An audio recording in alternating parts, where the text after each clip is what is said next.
வணக்கம், welcome to Chitra Murali's kitchen. இன்னைக்கு என்ன ரெசிபி பார்க்க போறோம் அப்படின்னு பார்த்தீங்கன்னா, பொடி குழம்பு பண்ண போறோம் நாம.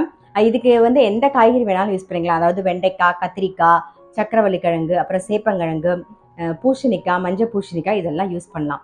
நம்ம வந்து இப்போ சேப்பங்கிழங்கு யூஸ் பண்றதா இருந்தா மட்டும் வேக வச்சுட்டு சேர்க்கணும். ஏன்னா புளித்தண்ணியில வந்து சேப்பங்கிழங்கு வேகாது. மிச்சம் எல்லா காய்கறியும் வந்து புளித்தண்ணியில வெந்துடும். அதனால மிச்சதெல்லாம் நீங்க புளித்தண்ணி விட்டுட்டு அந்த காய்கறியை போட்டுடலாம். ஸோ இன்னைக்கு நான் வந்து யூஸ் பண்ண போறது கத்திரிக்காய். ஸோ கத்திரிக்காய் யூஸ் பண்ணி தான் நம்ம வந்து பொடி குழம்பு பண்ண போறோம். ஃபர்ஸ்ட் வந்து புளி தண்ணி சேர்த்துக்கலாம். நான் அடுப்பில் வந்து கச்சட்டி தான் வச்சிருக்கேன், இன்னும் அடுப்பை ஆன் பண்ணல. ஸோ புளி தண்ணி சேர்த்துருவோம். கத்திரிக்காய் கட் பண்ணி வச்சிருக்கேன், கத்திரிக்காய் சேர்த்துக்கலாம். இது கூட மஞ்சள் பொடியும் சேர்த்துருவோம். புளித்தண்ணி வந்து ஒரு சின்ன நெல்லிக்காய் சைஸ்ல புளி கரைச்சி வச்சிருக்கேன். நம்ம வந்து எந்த அளவு வேணாலும் புளித்தண்ணி எடுத்துக்கலாம். நம்ம குழம்பு நமக்கு எந்த அளவு வேணுமோ அந்த அளவுக்கு நம்ம எடுத்துக்கலாம். இப்போ வந்து மஞ்சள் பொடி கொஞ்சம், இது கூடவே உப்பையும் சேர்த்துட்டு அப்படியே அந்த பக்கம் வெந்துட்டு இருக்கட்டும்.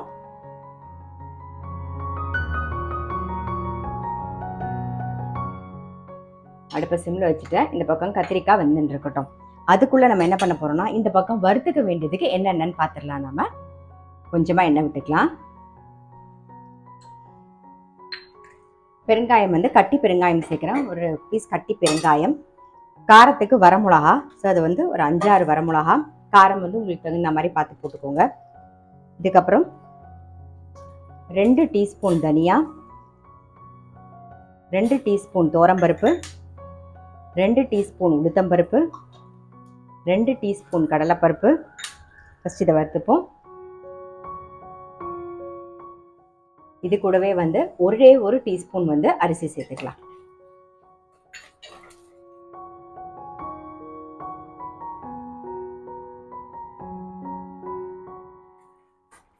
இப்போ நல்லா வறுபட்டுருது.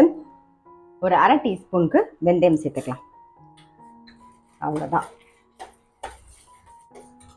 எல்லாமே நல்லா வறுபட்டுருது. ஸோ ஆஃப் பண்ணிடுறேன். ஆறுனதுக்கு அப்புறமா நம்ம பொடி பண்ணிக்கலாம். பாருங்க, இந்த சூட்லேயே கொஞ்சம் கருவேப்பிலையும் போட்டு மிக்ஸ் பண்ணிக்கலாம். இப்போ நல்லா ஆறுனதுக்கு அப்புறம் அரைச்சிக்கலாம்.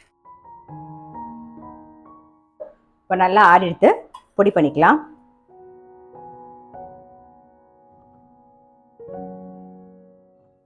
பாருங்க, வறுத்ததை இந்த மாதிரி கோர்ஸா பொடி பண்ணியாச்சு.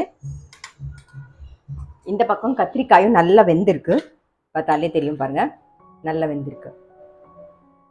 இப்போ நம்ம வறுத்து பொடி பண்ணதை சேர்த்துடலாம். நீங்க அந்த புளி தண்ணி எவ்வளவு விட்டுருக்கீங்களோ அது தகுந்த மாதிரி பார்த்து போட்டுக்கலாம். அப்படி இல்லை மிச்சம் இருந்து அப்படின்னா நம்ம அடுத்த வாட்டி உபயோகப்படுத்திக்கலாம். அப்படி இல்லைன்னா ஏதாவது கறி பண்ணும்போது நம்ம வந்து அதை யூஸ் பண்ணிக்கலாம். நான் ஒரு 2 டேபிள் ஸ்பூன் சேர்த்துருக்கேன். கொஞ்சமா தண்ணி விட்டு ஒரு கொதி விடுவோம். கொஞ்சமா வெல்லம் சேர்த்துக்கலாம். எப்பயுமே சொல்றதுதான், வெல்லம் வந்து அந்த புளியோட எரிப்பு எடுக்கும். அது மட்டும் இல்லாம டேஸ்ட்டை வந்து கொஞ்சம் என்ஹான்ஸ் பண்ணி கொடுக்கும். இன்னொரு 1/4 கப்புக்கு தண்ணி சேர்த்துக்கலாம். இப்போ இதெல்லாம் சேர்ந்து ஒரே ஒரு கொதி வரட்டும்.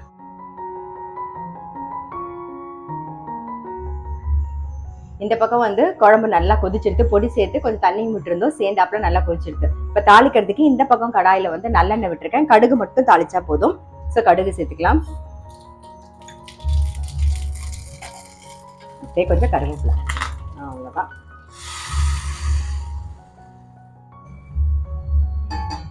நம்மளுடைய பொடி குழம்பு ரெடி. ஆஃப் பண்ணிடலாம். இது வந்து நல்ல சுடசாதத்துல நீங்க நெய்யோ இல்லை நல்லெண்ணெயோ விட்டு பசிச்சு சாப்பிட்டீங்கன்னா ரொம்ப ரொம்ப டேஸ்டா இருக்கும். இதுக்கு தொட்டுக்கிறதுக்கு வந்து தேங்காய் போட்ட கறி இல்லைன்னா காரக்கறி, ரெண்டுத்துல எது தொட்டுக்கலாம். இல்லைன்னா அப்பளம், படாம், சிப்ஸ் எது இருக்கோ அதை தொட்டு சாப்பிட்டா ரொம்ப ரொம்ப டேஸ்டா இருக்கும். இந்த மாதிரி பொடி போட்ட குழம்பு வந்து ட்ரை பண்ணி பார்க்கல அப்படின்னா டெஃபினட்டா ட்ரை பண்ணி பாருங்க.